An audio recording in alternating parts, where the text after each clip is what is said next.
Sulitnya mendapatkan pekerjaan pada saat ini, pemirsa, membuat ratusan pencari kerja berbondong-bondong menyerbu pelaksanaan job fair yang diselenggarakan pemerintah Kota Palembang.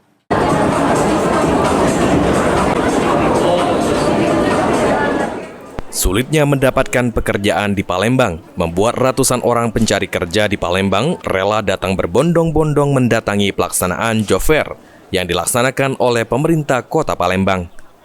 Sejumlah pencari kerja mengaku jika saat ini mencari pekerjaan sulit dilakukan, sehingga melalui job fair ini merasa sangat terbantu ditambah perusahaan yang ada di job fair kali ini sangat banyak.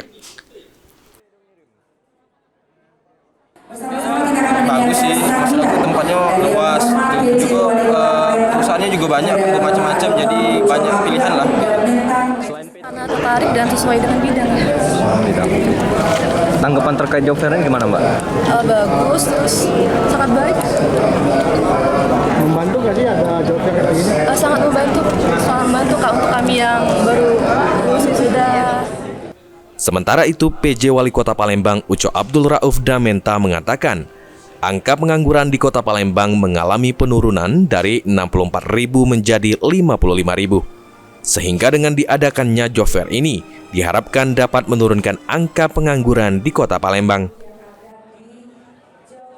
Pak, jumlah pengangguran di Kota Palembang sendiri jumlahnya berapa nih, Pak? Jumlah pengangguran hari ini turun ya. Data dari 64.000 sekarang 55. Banyak kan? Nah, ini kita harus terus. Apakah dalam waktu dekat akan ada job fair lagi, Pak? Iya, terus kita akan buka peluang terus. Nah, juga kita menghimbau pada seluruh masyarakat agar rajin membuka ini link atau webs yang ada terkait masalah job fair, find job, banyak lah itu. Lutfi, PAL TV.